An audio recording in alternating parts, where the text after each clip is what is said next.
আমরা এমন এক প্রধানমন্ত্রী পেয়েছি যিনি সব সময় সকল জায়গায় সকলকে সমান অধিকার দিয়ে সমানভাবে চিন্তা করেন, মানুষকে মানুষ হিসেবে ভাবেন, দরিদ্র ধনী রাজনীতিবিদ কাউকে কোনো ভেদাভেদ করেন না। এই যে আমাদের প্রধানমন্ত্রী, তার দৃষ্টিতে অন্যরূপ ভিন্ন রূপ, এই জিনিসটি কি তোমরা দেখোনি? এটা কি সম্ভব ছিল আগের কোনো প্রধানমন্ত্রী হঠাৎ করে অডিয়েন্সে এসে তোমাদের সাথে বসে গল্প করবে, তোমাদের প্রশ্ন শুনবে? এটা কি কোনদিন ভেবেছ? কিন্তু আমিও ভাবতে পারিনি সেই দিন যখন আমি তোমাদেরকে ওই যেখানে আমরা থিয়েটার বানাবো সেই হলে বসে যেখানে শপথ গ্রহণ করা হয়, আমি তোমাদের সাথে কথা বলছিলাম। আমি নিজেও ভাবিনি যে তিনি চলে আসবেন।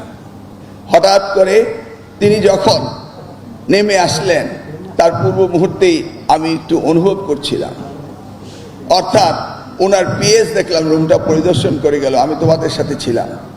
সাথে সাথে আমি প্রিন্সিপালকে বললাম, আপনি যেই 50 জনকে পাঠিয়ে দিয়েছেন তাদেরকে নিয়ে আসেন।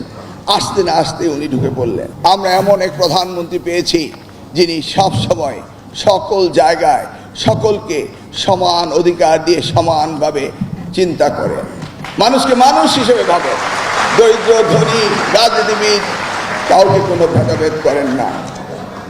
মনে পড়ে ইতিহাসে 1979 সালে শহীদ রাষ্ট্রপতি জিয়াউর রহমান, আমি যখন ঢাকা বিশ্ববিদ্যালয়ের ছাত্র ছিলাম তখন তিনি গিয়েছিলেন টিএসসিতে।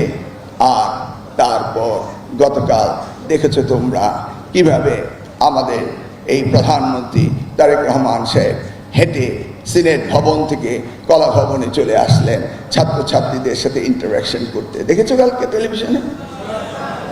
এই অসাধারণভাবে সাধারণ মানুষের সাথে মেশা, সাধারণ মানুষের অনুভূতিকে পর্যালোচনা করে এগিয়ে যাওয়া এই প্রধানমন্ত্রী আমরা পেয়েছি।